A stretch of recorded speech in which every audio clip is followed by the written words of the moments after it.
Blocage du dépôt de l'Espinasse ce matin. Les banques les moins chères du département selon l'UFC Que Choisir.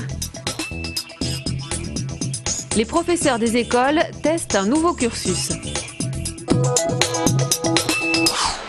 Ce matin, l'Espinasse faisait partie de la dizaine de dépôts bloqués en France. Pendant près de 3 heures, comme partout ailleurs, l'État a envoyé la police. Mais vers 10 heures, dans le calme, les manifestants, en majorité des cheminots de la CGT, ont levé le barrage. Là, on est en train d'essayer de coordonner nos actions. Cet après-midi, on va se rencontrer entre les syndicats du transport pour mettre au point une stratégie pour faire plier le gouvernement et qu'enfin ils répondent Ils ouvrent des négociations avec les syndicats parce que l'objectif c'est ça aujourd'hui. Les retraites ? Principalement les retraites. À Toulouse, les syndicats de cheminots et du transport vont réfléchir à des actions communes qui pourraient débuter dès demain et au plus tard lundi. Du côté du dépôt de l'Espinasse, selon nos informations, il aurait été normalement livré aujourd'hui. Enfin, les stations-service, apparemment ce n'était pas l'affluence à la mi-journée, mais avec le week-end, il faut s'attendre à ce que les automobilistes aillent faire le plein. Depuis ce matin, les personnels des urgences de Rangueil sont en grève reconductible. Un mouvement récurrent dans un service qui doit faire face à des pics d'activité. Pour les usagers, pas de conséquences. Des tracts leur sont simplement distribués.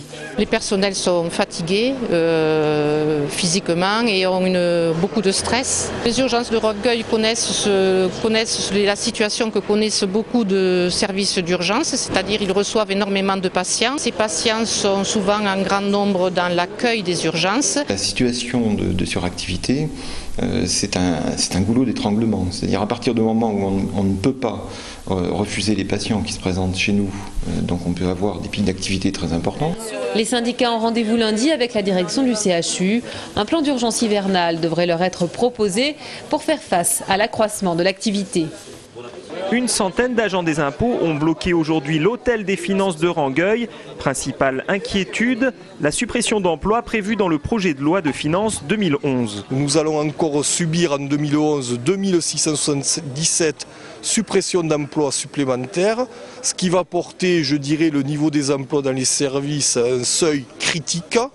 Il y a également la question des salaires avec une perte de 16% de la valeur du point d'indice sur 10 ans qui serait enregistrée si le gel des salaires était confirmé jusqu'en 2013. Soit une perte de pouvoir d'achat d'environ 800 € sur une période de 10 ans pour un agent de la catégorie la plus basse. Le blocage et la reconduction de la grève lundi ont été votés en fin de matinée en Assemblée générale.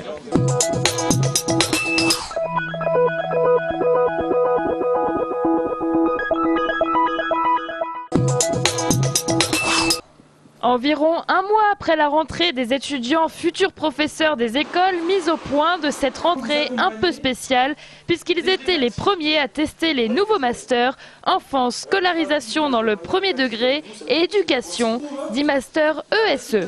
Pour l'instant, les enseignements sont très intéressants, sont adaptés. Issu de la réforme du gouvernement en 2008, ce cursus en 2 ans se différencie du précédent. Donc, triple objectif, le concours de recrutement des professeurs des écoles, le métier, donc des contenus d'ordre professionnel avec les stages, notamment l'intervention de maîtres formateurs dans la formation. Et troisième objectif qui fait partie de la nouveauté du fait de la réforme, la masterisation, c'est-à-dire un volet recherche. Après une forte mobilisation en 2008, les inquiétudes restent bien présentes, notamment concernant les stages. En termes quantitatifs, et ça touche la qualité quand la quantité est mise à mal, forcément, on se retrouve avec 6 semaines de stage. Il faut aussi avoir l'espoir pour que la formation soit de nouveau plus axée sur une pratique. En attendant, le nombre de places pour le concours 2010 en région Midi-Pyrénées est passé de 210 à 85. La Banque Postale, la Caisse d'épargne de Midi-Pyrénées et HSBC sont dans l'ordre les 3 banques les moins chères du département. La Banque Courtois est au contraire celle dont les frais bancaires sont les plus élevés. C'est ce qui ressort d'une enquête d'UFC Que Choisir réalisée auprès de 24 agences. Enquête effectuée sur l'ensemble des 8 produits les plus courants comme la carte bancaire, les retraits hors réseau ou l'abonnement service internet. 86 € d'écart entre la moins chère et la plus chère. De plus, l'enquête fait ressortir un manque de transparence des banques françaises. Sur les frais bancaires, la France a des tarifs très chers qui sont illisibles et assez peu expliqués par les banques. Le deuxième point, c'est sur la mobilité bancaire, c'est-à-dire qu'on demande que les clients puissent changer de banque facilement. C'était quand même une demande de la Commission européenne aussi. Les banques s'étaient engagées à faciliter ce déplacement. Nous avons constaté qu'il n'en était rien. L'enquête paraîtra en novembre prochain dans le magazine UFC Que Choisir. L'association a saisi les parlementaires du département en leur demandant d'adopter une véritable réforme de la tarification et de la mobilité bancaire. L'Union fait la force face au déficit budgétaire de l'État. Le Grand Toulouse va s'agrandir dès le 1er janvier 2011, passant de 25 communes à 28. Saint-Jory, Bruguière et Gratintour, qui étaient réunis en communauté de communes, sont les nouvelles recrues. Surtout de retrouver des compétences qui sont un peu plus élargies que celles que nous avions à la communauté de communes, entre autres sur l'assainissement, sur l'eau, sur les transports. L'intégration à la communauté urbaine permettra de développer toutes les ambitions souhaitées sur le nord toulousain, notamment la ligne à grande vitesse.